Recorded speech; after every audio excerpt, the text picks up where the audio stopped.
For over 60 years, GME has been bringing people together with world-class radio communication products. We're a proud, family-owned Australian brand. We understand that Australia has some of the toughest conditions in the world, which is why we believe in real-world testing.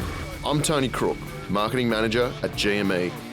We're setting off on a 2-week trip to the heart of Australia, across the Simpson Desert to Finke, for the ultimate desert race.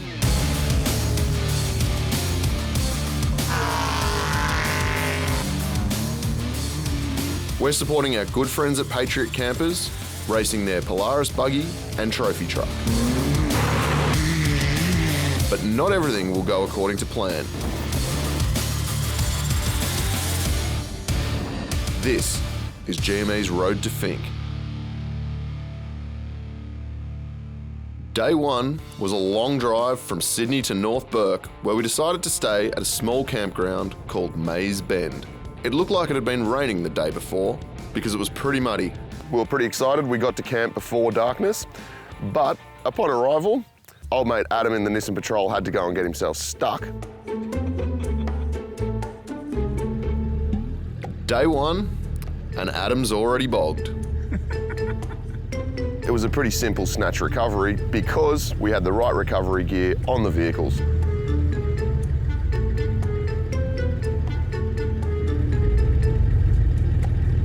Oh, damn it.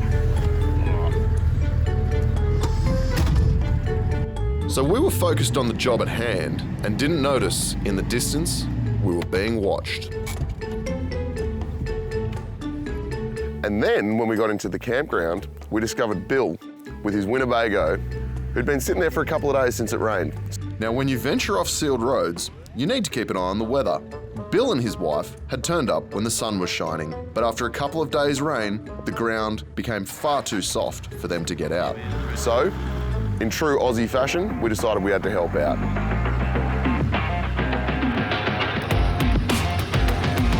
When it comes to recovering Winnebagos though, it's a little more complex because they're not set up for off-road recoveries. So we used a winch extension, a little bit of a snatch block setup.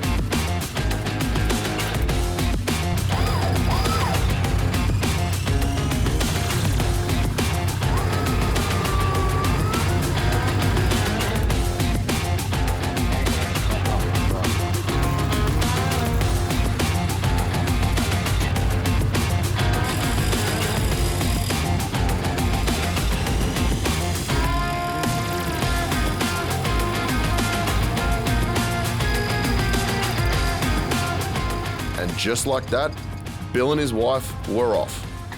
Or so we thought.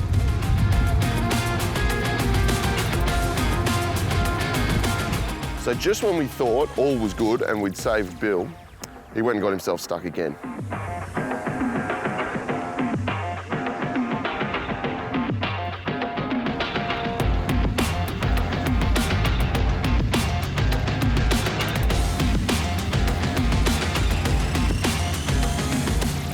One more recovery, and Bill was finally on his way.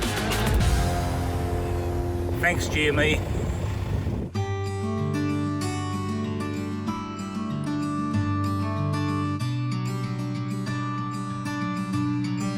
Day two was a long drive day. From North Bourke to Cameron Corner, and finally on to Innaminka.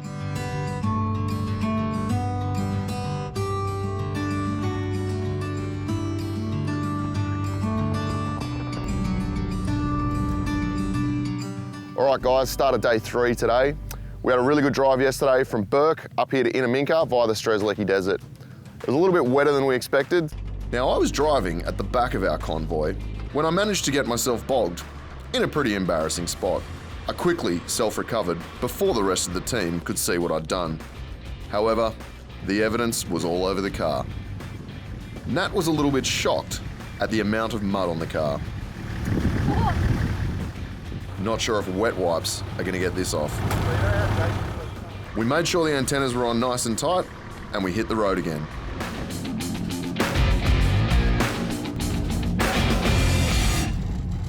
So plenty of mud on the vehicles.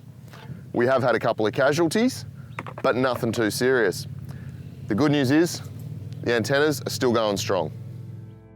We were taking the Walker's Crossing track through to Birdsville. We didn't realise it, but it was going to be a long day.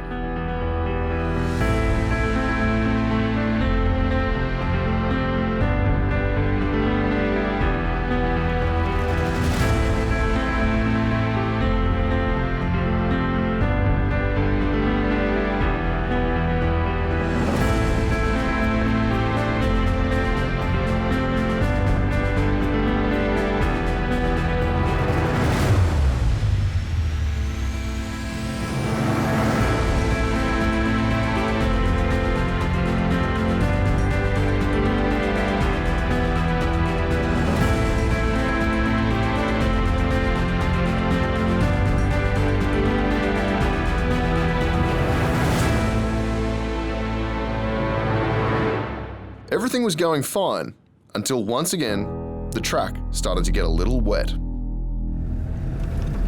If you sink, then I'll stop.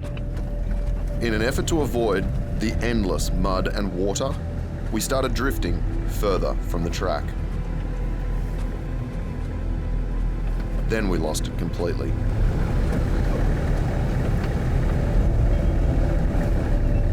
In these remote areas of Australia, if you venture too far from the track, it is so easy to get lost.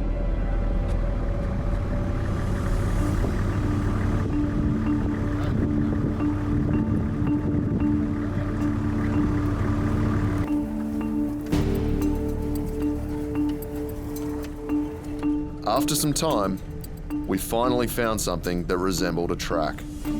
Although, it looked like it hadn't been used for a while. Then thankfully, kind of thankfully, we found the track again. The amazing thing about the Australian outback is that it can change so quickly.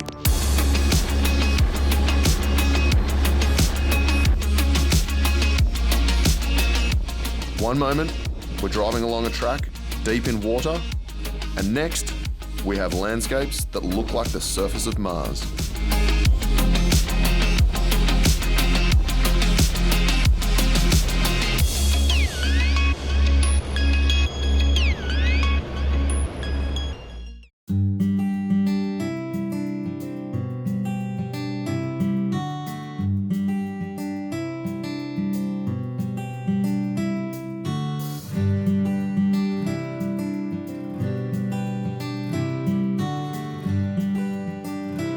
Morning guys, down here in Birdsville.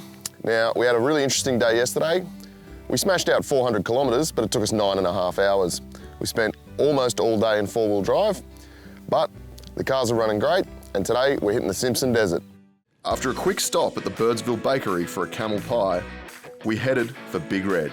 For those who don't know, Big Red is a massive sand dune, sitting 35 metres tall, right on the edge of the Simpson Desert. It was a challenge we could not say no to.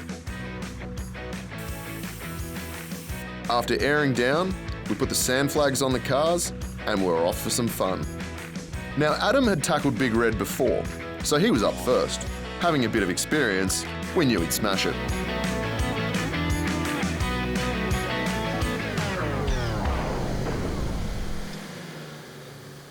Okay, not the result we were expecting. Adam quickly headed back for round two.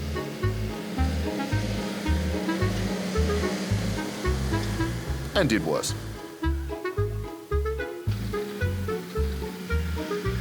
All right, time for a big run-up. Third time's a charm, here we go.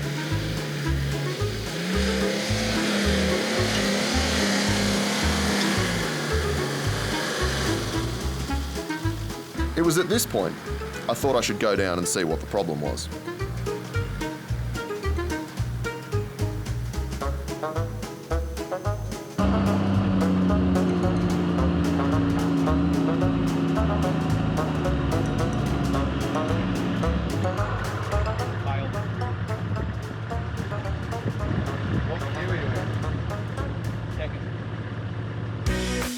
Now, in true Aussie fashion, I thought it was about time I showed up my mate. I decided to get a big run-up.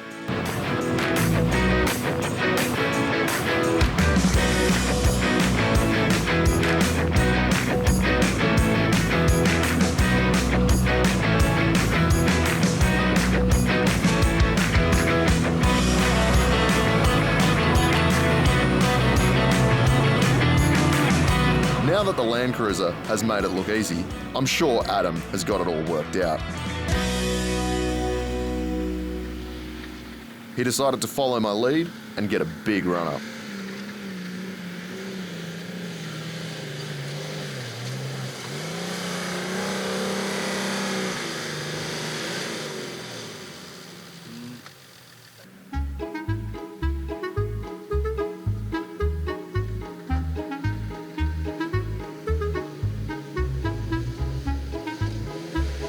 It was at this point Adam realised he had been in two-wheel drive the whole time.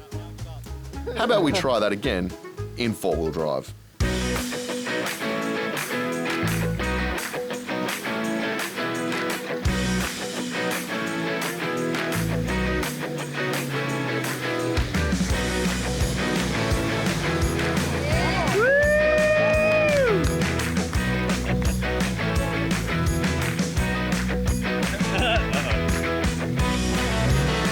Try number 5. With a big audience, Adam finally makes it to the top of Big Red.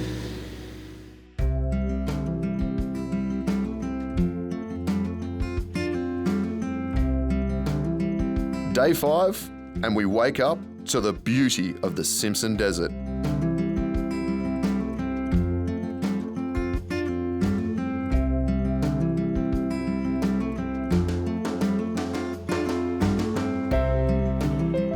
We were keen to hit the track again and see what the day had in store.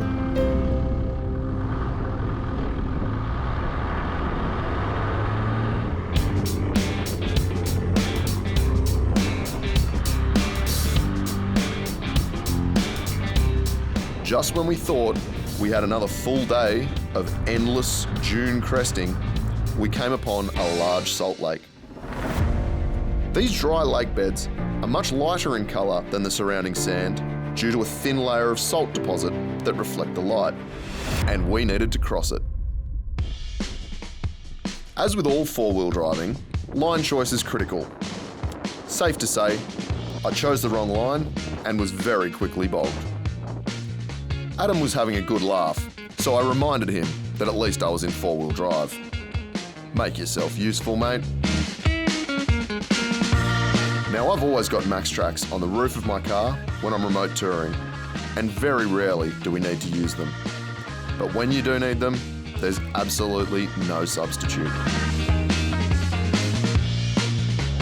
The Cruiser was in deep, but the Max Tracks are also great as a makeshift shovel. Enough stuffing around, it was time to get out of here. Nope, need to go again.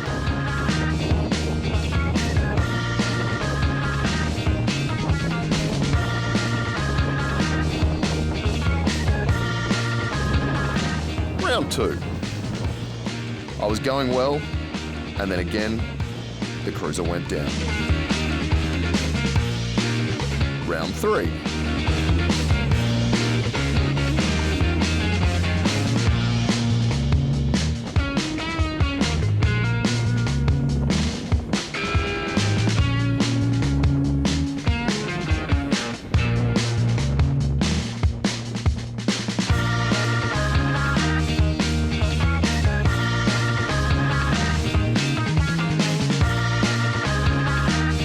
With each recovery attempt, the Max Tracks were getting heavier.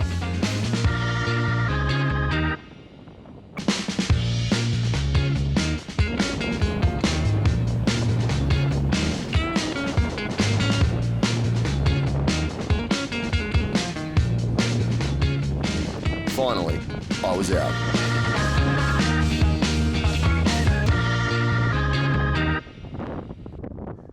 I was so happy to get to the other side of this salt lake.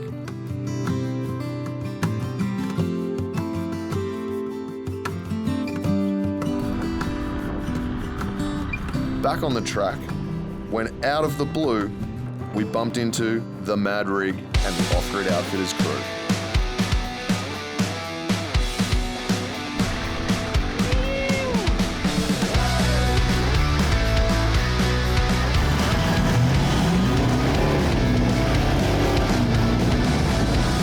After some hugs and a chat, we needed to make up some time.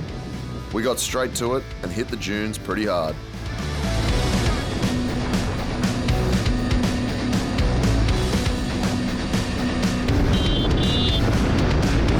These guys know how to party. And they even had their Patriot Campers in tow.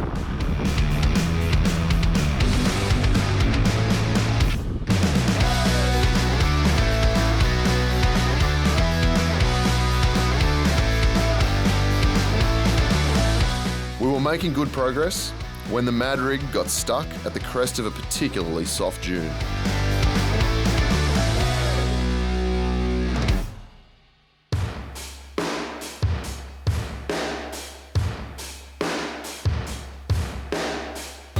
Luckily, Adam in the patrol was in the perfect position for a recovery. It was time for Adam to get some redemption.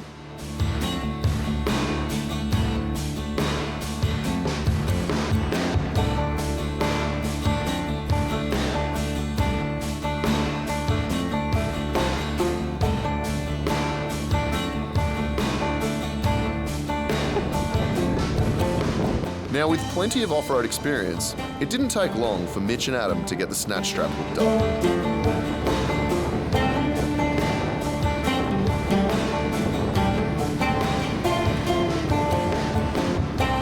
We waited patiently for the team to get set up for a snatch recovery.